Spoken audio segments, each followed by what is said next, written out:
Halo teman semua, jumpa lagi dengan saya, Nur Hadi Dawang, Studio. Di episode kali ini, saya akan kembali berbagi seputar PPDB 2022 untuk SMA di Jawa Barat. Dan kali ini yang akan saya bahas adalah kesalahan fatal ketika kalian mengentri data PPDB. Yuk dicermati biar kalian tidak gagal gara-gara hal berikut ini di PPDB 2022.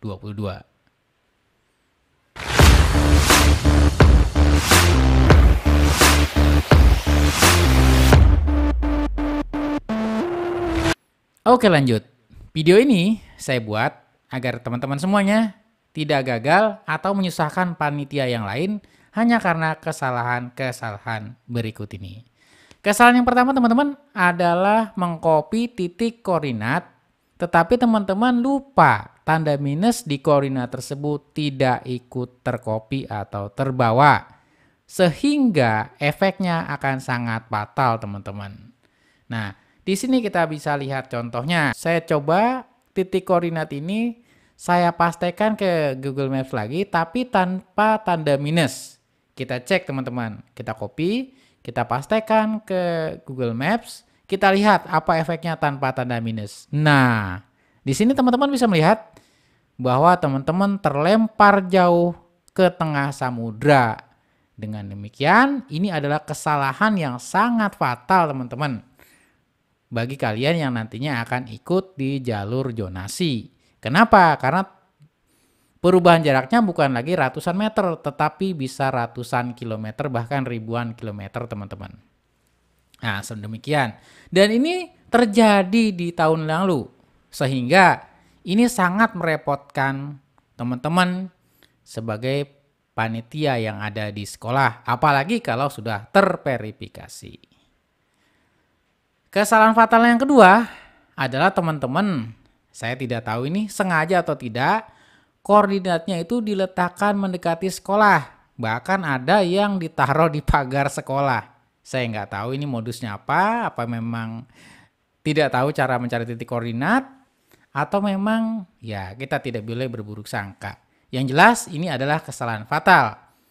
Ya teman-teman, kalaupun teman-teman nanti lolos, maka nanti teman-teman bisa dikomplain sama teman-teman yang lain. Kok jaraknya hanya 5 meter dari sekolah? Padahal temannya kan tahu rumahnya jauh dari sekolah. Dan jika terdeteksi oleh tim verifikasi, maka auto ditolak teman-teman. Nah, kalau ditolak, maka nama teman-teman tidak akan muncul di data pendaftar yang ada di list PPDB Jawa Barat. Oke, kita lanjut di kesalahan yang kedua. Nah, ini terjadi di prestasi nilai rapot. Di sini, teman-teman sengaja mengupgrade nilai rapor secara ilegal. Ini pasti ditolak teman-teman kalau ketahuan pada saat verifikasi. Efek dari ditolak ini adalah nama teman-teman tidak akan muncul di list nama pendaftar. Oke, kesalahan fatal berikutnya teman-teman adalah jika teman-teman menggunakan sertifikat prestasi kejuaraan palsu. Nah, efeknya jika teman-teman ketahuan bisa didiskualifikasi atau ditolak. Tetapi jika teman-teman ketahuannya sudah diterima, maka teman-teman bisa dikeluarkan dari sekolah tempat teman-teman diterima.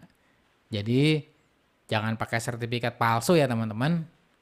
Ini untuk belajar harus jujur loh. Begitu katanya. Oke, kemudian kesalahan fatal berikutnya adalah teman-teman karena memang bentuknya sangat mirip antara KIS BPJS dengan KIS KTM, maka ada juga rupanya yang memanfaatkan celah ini. Di tahun lalu ada yang seperti ini, mengupload KIS berbayar, bahkan ketika dicek kelas A ya teman-teman, nah dia mengaku sebagai masyarakat dari jalur ekonomi kurang mampu atau KTM. Mohon tidak dilakukan ya teman-teman. Kalau ditolak, kalau ketahuan maka akan langsung ditolak dan nama teman-teman tidak akan muncul pada lembar verifikasi. Oke, demikian teman-teman, itu adalah beberapa hal kesalahan fatal yang kami deteksi dari PBDB tahun sebelumnya. Demikian teman-teman, semoga membantu dan salam sehat untuk semua.